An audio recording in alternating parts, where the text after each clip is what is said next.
vous pouvez remplir le tableau de cette façon-là.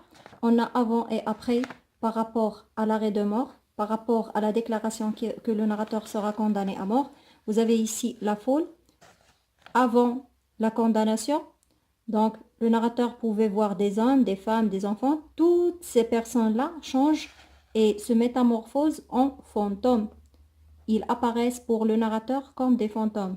Non pas avant, mais après avoir entendu le procès ou bien la sentence ou bien l'arrêt de mort.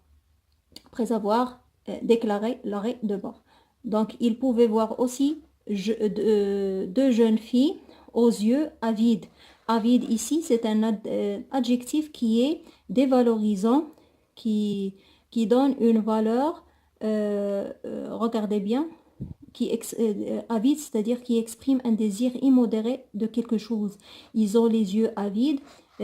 Ici, c'est par rapport à quelqu'un qui veut voir le sang, quelqu'un qui veut voir la mort. D'accord? Ils ont les yeux avides. Donc, le monde extérieur, comment il apparaissait au narrateur avant le procès ou bien avant l'arrêt de mort, avant la déclaration de l'arrêt de mort, le monde extérieur apparaissait vivant, beau, gai, tout cela, on l'a vu avec le ciel qui était bleu, le soleil qui était le beau temps, le soleil, à travers la jolie fleur jaune qui...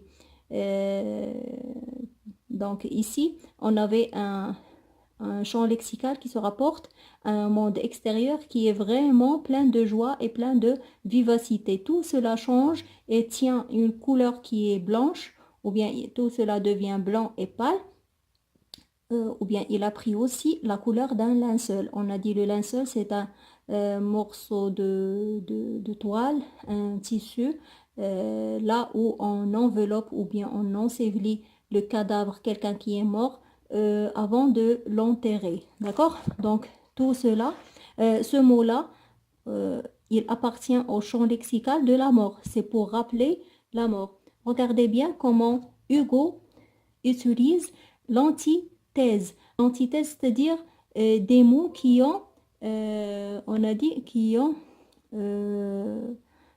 un sens qui est opposé. D'accord?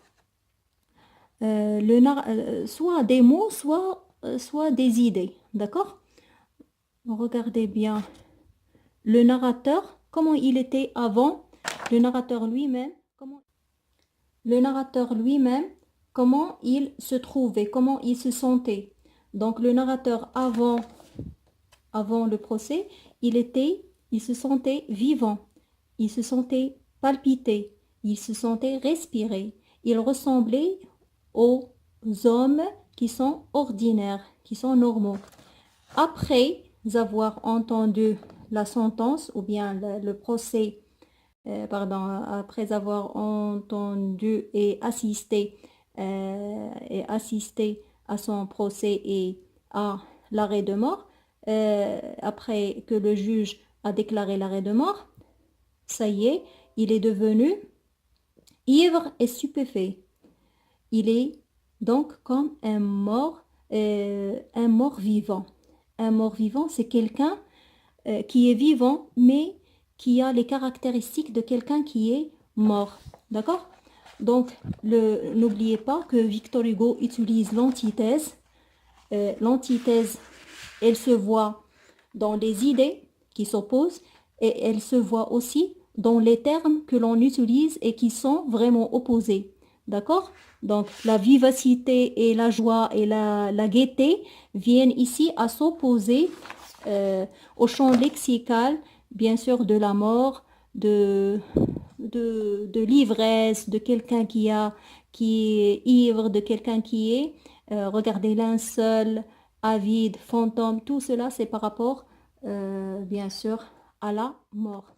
Pour conclure le deuxième chapitre, on peut dire que le narrateur dans ce chapitre-là se souvient de son procès et de sa condamnation à mort. Il relate et raconte les circonstances de son procès et de sa réaction au verdict un verdict qui est pénible. Ce verdict-là, c'est le verdict de la condamnation à mort. On a très bien vu qu'il a changé, toutes les circonstances ont changé, ils ont perdu leur aspect qui était vivant après avoir assisté au procès ou bien à la sentence. Donc ici, on a un avant et un après. Et le narrateur a bien réussi ou bien Victor Hugo plutôt, a bien réussi à choisir le style de l'antithèse, à enrichir le texte d'antithèse, on a dit, de métaphores, bien sûr de comparaison, tout cela pour embellir, pour enjoliver le texte et à la fois pour nous montrer la situation psychique ou bien l'état d'âme psychique de cet homme-là avant et après. Et toutes les choses qui l'entourent, ils ont perdu leur aspect de vivacité après le procès. D'accord? Donc, j'espère que vous avez bien assimilé cette leçon-là, ce deuxième chapitre. Et à la prochaine, Inch'Allah. Si vous avez aimé cette vidéo, n'oubliez pas de m'accorder un like. Merci beaucoup. Et un Allah yarham al-walidin aussi. Dites s'il vous plaît Allah yarham al-walidin. Ça va me faire énormément plaisir.